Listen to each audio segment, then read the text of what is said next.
সুধীরপুর তুমি বালটা ভালাই খাবা, জীবনটা আমার আগলে আমার মাথার উপরে কুড়াল মেরে খাইতে চাও। সুধীরপুর আজকে থেকে 2 বছর আগে পাক বেচা মোবাইল কিনে দিয়েছিল। সুধীরপুরি বলে মোবাইল লাগিয়ে দিলি মইরাই যায়। 2 বছরে তো 2 টাকাও দান তো দাঁড়ালা না যে বাবা 2 টাকা নাও, কি ভালো মন্দ 2 টাকার ফুটকা লাগি না খায়নি। আরে গো বালছিল, নিজের বাসাতে ভিডিও বানাবো, নিজের বাসাতে ভিডিও বানায় সাকসেস হবো। সাকসেস কোন বালটা ভালাই সাবজেক্টের বাল তুমি?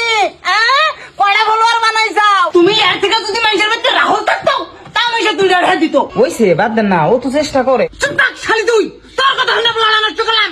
দাও গো মোবাইল কিনা দাও গো। এই শালি বলে ভিডিও বানায় শাহরুখ খান হবো? হ্যাঁ, ভিডিও বানায় কোনদিন কামাই করা যাবো? বাটার পাগলা হইছাও।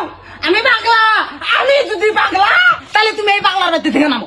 তুমি নামো নামো, আমার বাড়িতে তুমি থাকো না। হিন্দি দিয়া ভিডিও বানাইলি তাও নি হইতো না। এই সুধীরপুর আঙ্গু ভাষাতে ভিডিও বানা লাগে না, আমি নিজের ভাষাতে ভিডিও বানামু, আমি নিজের মানুষের আসামু। তুই মানুষের নিজের ভাবস, কিন্তু মানুষ তোরা নিজের ভাবে না। তো যদি ভাবতো এত কষ্ট করে ভিডিও বানাস, হ্যাঁ এই বাংলা পাওনিয়া কয়টা ফলোয়ার হয়েছে? হ্যাঁ কয়টা ফলোয়ার হয়েছে?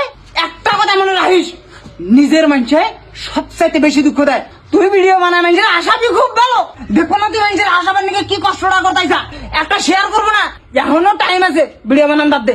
আর যদি না বাদ দেস 3 মাস টাইম দিলাম, 3 মাসের ভিতরে যদি 5-6 লাখ ফলোয়ার না বানারস, তোর ত্যায্য পুত্র কেবা করো নাকি আমি করবো? তোর এনার্জি থেকে নাম কেটে দিব, তখন শালি তুই বুঝিসনি ওই কালাবানির যায় কি থাকে খুব ভালো থাকবো। কালাবানির বই থাকো। আরে ভাই এত মিলিয়ন মিলিয়ন ভিউজ হয়, এদিকে 5-6 লাখ মানুষ ফলো করলে হইতে হবে জায়গা। দেখো এর জন্য আমার কত গাল গুণ শোনা নাকি। ফলো করো আর এই ভিডিওটা একটা শেয়ার মার দাও।